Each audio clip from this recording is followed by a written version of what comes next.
দীর্ঘ ৮৬ সাল থেকে ২০০০ এই ৪০ বছর পর্যন্ত আমি দলের সাথে ওতপ্রোতভাবে জড়িত। পার্লামেন্টে শুধুমাত্র তো শোপিস না, এখানে গিয়ে আইন পাস করতে হবে, কথা বলতে হবে, দেশের জনগণের এবং বাংলাদেশ অবহেলিত জনগণের মহিলাদের কাজ করতে হবে, শিশুদের কাজ করতে হবে। ১৯৮৬ সাল থেকে আমি রাজনীতি করি, ছাত্র দলের রাজনীতি করি। ৮৬ সাল থেকে ৯০-তে ভিপি ছিলাম মানিকগঞ্জ সরকারি মহিলা কলেজের, এবং ভিপি থাকা অবস্থায় আমাকে জাসদ ছাত্রলীগ গুলি করে। সেই গুলি খাওয়ার পরে আমাকে হসপিটালে নিয়ে যায়, পুলিশ ফায়ার করে উদ্ধার করে নিয়ে যায়।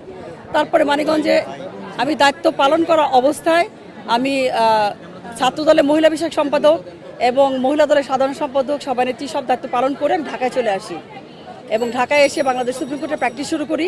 এখন আমি বাংলাদেশ সুপ্রিম কোর্টের সহকারী অ্যাটর্নি জেনারেল, আর আমার সাবেক যুগ্ম সম্পাদক সুপ্রিম কোর্টের। কিন্তু আমি বাংলাদেশ জাতীয় মহিলা দলের মহানগরের দপ্তর সম্পাদকের দায়িত্ব পালন করেছি এবং মহিলা দলের কেন্দ্রীয় কমিটির সদস্য হিসেবে দায়িত্ব পালন করে আসছি স্টিল নাও। দীর্ঘ ৮৬ সাল থেকে ২০০০ এই ৪০ বছর পর্যন্ত আমি দলের সাথে ওতপ্রোতভাবে জড়িত। ২০০১, ৫, ১৮ এবং আপনার ২৬ আমি ৪বার নমিনেশন চেয়েছি। এই জন্য আমি আশাবাদী, কারণ আমাদের পিএম অত্যন্ত দক্ষ এবং অত্যন্ত যোগ্যতা সম্পন্ন একজন লোক।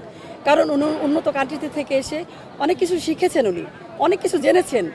এই বাংলাদেশের সম্পর্কে উনি ১৭ বছর ভালোভাবে স্টাডি করেছেন। অতএব উনি পার্লামেন্টে যেসব মুখ এবার নিয়েছেন এবং মন্ত্রণালয়ের দায়িত্ব দিয়েছেন অত্যন্ত ভালো করেছেন উনি।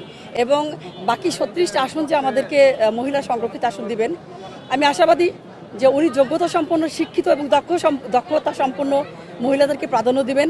কারণ পার্লামেন্টে শুধুমাত্র তো শোপিস না, এখানে গিয়ে আইন পাস করতে হবে, কথা বলতে হবে, দেশের জনগণের এবং বাংলাদেশ অবহেলিত জনগণের মহিলাদের কাজ করতে হবে, শিশুদের কাজ করতে হবে, নিপীড়িত জনসাধারণের কাজ করতে হবে। আর আমার জেলাটা অবহেলিত নদী ভাঙ্গন এলাকা, ওই এলাকা নিয়ে আমার কাজ করতে হবে। কারণ হরিরামপুর, শিবালয়, দৌলতপুর নদীবাহিত পদ্মার যমুনার ভাঙ্গনে আমার এলাকাটা অত্যন্ত বিলীন হয়ে যায়। অথবা আমার এখানে একটা পর্যটন নগরী যদি গড়ে তুলতে পারি আমরা, তাহলে আমরা ভবিষ্যতে আমাদের জেলাটাকে রক্ষা করতে পারবো।